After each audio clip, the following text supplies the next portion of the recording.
Hello, this is Matt on the Moon Lambo channel, and here's a headline that certainly caught my attention from crypto media outlet You Today. Ripple may put competitive pressure on traditional banking system, India fears. Where's the fear part coming from? Now look, if you're a remittance firm, if you're a bank, and you care about helping your customers move money around the planet, especially converting from one fiat currency to another, competitive pressure is going to be such that you're going to have to make some changes lest you be left in the dust and losing customers. Because here's the bottom line. The train wreck that is the world of global cross-border payments, it's been in its current form, more or less, for a good 50 years, utilizing the SWIFT system, which requires pre-funding of accounts the world over. The only solution for settlement outside of that humans have devised to this point, requires a technologically sufficient, decentralized cryptocurrency that also has an open market price. And so, setting the technological factors aside, you have to get to the core issue of trust, or it's not going to be adopted for the long haul, plain and simple. Because you're not going to solve a global problem if there's a centralized coin that is going to benefit specific players. Because we already have instances where particular fiat currencies benefit certain players, and you want to recreate the same type of friction throughout the correspondent banking system, just with newer technology? The answer is clearly no. That doesn't work. And so what you will find as you continue to see the crypto asset class mature is that Ripple's technology will be adopted. I firmly believe that. And look, I don't have a financial background of any kind. I'm not offering financial advice, so don't buy or sell anything because of anything I say. All right, I'm just sharing my everyday Joe Schmo opinion here.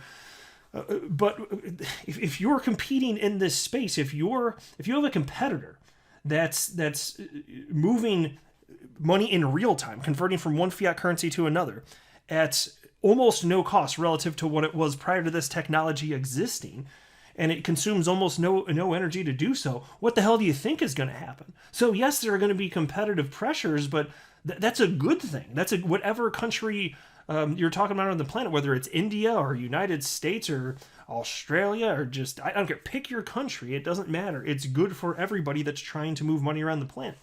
So the primary reasons that we don't see it globally adopted to this point, even though it's no longer a science experiment, even though it isn't, the reason that you're not seeing it globally adopted is because there's not sufficient liquidity, and they're also, in some corners of the world, United States, there's not sufficient regulatory clarity on top of that. And so this is not the fault of Ripple, but as you continue to see the crypto asset class grow into additional trillions of dollars, because look, we've already breached the $2 trillion mark. Imagine when this asset classes were tens of trillions, and then XRP is whatever percentage of that in terms of market cap, you can have a whole lot more corridors, right?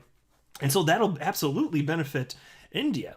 And by the way, so India, it's one of those places where they've been hot and cold regarding crypto. It's like every other day, there's news coming out that India is either for crypto in general or against it and just trying to ban it, which won't work, by the way. It's going to backfire if they do that. But take a look at this headline from CNBC, which was from March 14th of this year. India to reportedly propose cryptocurrency ban, penalizing miners and traders. Now, this would be a problem for Ripple's adoption of XRP as a bridge currency for any corridor touching India. So, in terms of effectively, in a superior technological fashion, moving money around the planet, India would be left in the dust. Absolutely, if they do this, if they don't allow XRP to exist and be traded, because if you don't allow it to be traded, where's the liquidity? And you need liquidity, because it has to be for sale so that you can connect endpoints. So this would devastate, India's proposition for fixing the train wreck that is the world of global cross-border payments. The part that they're participating in anyway. And so take a look at this bullet point. India will propose a law banning cryptocurrencies, fining anyone trading in the country or even holding such digital assets, a senior government official told Reuters. The bill, one of the world's strictest policies against cryptocurrencies, would criminalize possession, issuance, mining, trading, and transferring crypto assets, said the official who has direct knowledge of the plan. So that part right there, that would stop Ripple, not from being in business in the country. They could still do the messaging portion there, which doesn't utilize XRP. But then you'd have to settle using the old rails, pre-funding of accounts, like with Swift. So you're only fixing part of the problem then. A huge part of the problem is the dormant capital that's laying around the world that frankly doesn't need to be. And consider that the smallest banks around the planet, they don't have money all over the world. They don't have enough money to have spread out all over the world. And so what they're doing is they're actually paying their larger bank competitors to tap into that existing liquidity to make these transactions possible. And so take a look at this now.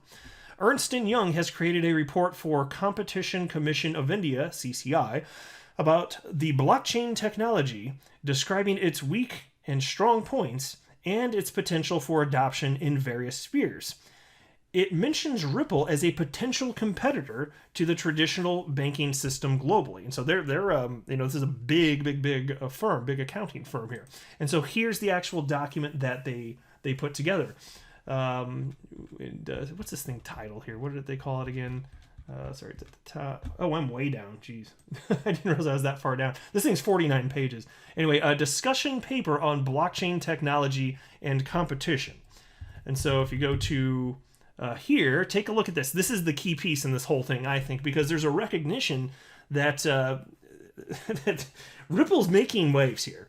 And either you're going to adopt XRP and you're going to have a future, or you're not going to adopt it and your competition is going to eat you. Because there is no other solution that humans have devised, not for the settlement portion. Now you have Swift with their GPI, which is their upgraded software. They have a superior messaging system compared to what they previously had. It's pretty well on par with what Ripple has, but they're not even trying to solve for the settlement portion because they haven't devised a solution for that, and they're not about to make a cryptocurrency, right? But anyway, check this out.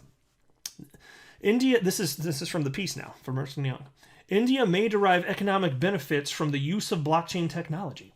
Research and development on blockchains, including their different applications, their scaling up and future developments are already underway. So let me pause right there. They're acknowledging here that India directly can benefit from cryptocurrency, from blockchain technology. They do cite Ripple right now. And so this is why I was saying just a few minutes ago, if India doesn't allow this, they're shooting themselves in the foot. It's not a good thing. And then they wrote the following.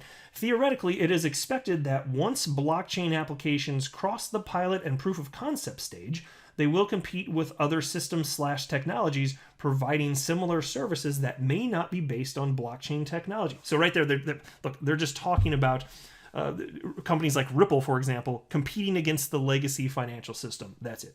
And they continue now. This is already being experienced to some extent in the financial services sector where blockchain technology was first applied. An example could be the market for providing cross-border payments where traditional banks may have to compete with solutions such as Ripple. Well, how about that? Good to see some recognition here. And then they continue, which is a blockchain concept-based tool that enables users to make cross-border payments in various currencies. Ripple may put competitive pressure on the traditional banking system given that it is faster, cheaper, and transparent. And look, they're already putting pressure now because frankly, so a moment ago I cited that Swift has updated their messaging portion of their system with Swift GPI. True, they have. You know what prodded them to do that? Ripple. Until Ripple entered the scene and they caught wind of what Ripple was doing, they weren't trying to upgrade their systems at all. So what do you know? Competitive forces at work here. I'm all for it. But again, they don't have a solution for settlement. And so again, they're just utilizing pre-funding of accounts. That hasn't changed. That's what people were doing 50 years ago. They don't have a proposed solution. Nobody on the planet has a proposed solution. All these other systems that are helping money move around the planet, none of them have a global solution. You could say that some of them are a hair better. If they have their own like bank coin, which is basically effectively a stable coin that's backed by fiat currency, you could say that's better, but it only participates better within a closed system and those entities that are part of that closed system. And look, there are over 11,000 banks. You're not going to get 11,000 banks on the planet to agree on anything.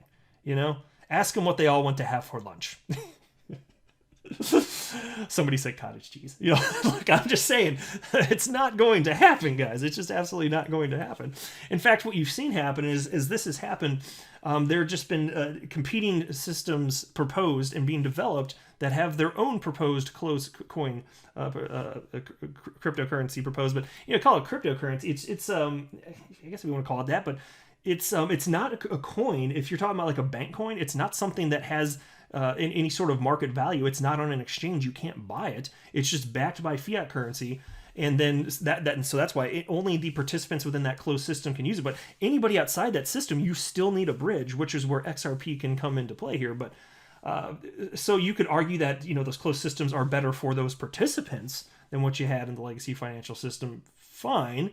But you still need to have money somewhere. And like, I'm not even, by the way, I'm saying you can argue that. I'm not saying I'm fully convinced of that, because you still have to have that trust. So it's not solving for trust, and you still have to have money somewhere in order for it to move around the planet. So, you know, it's just like you're basically recreating the same friction today, but you're trying to have a bigger walled garden effectively. And so like, you can argue that, but I always, like, I tear those arguments down because they just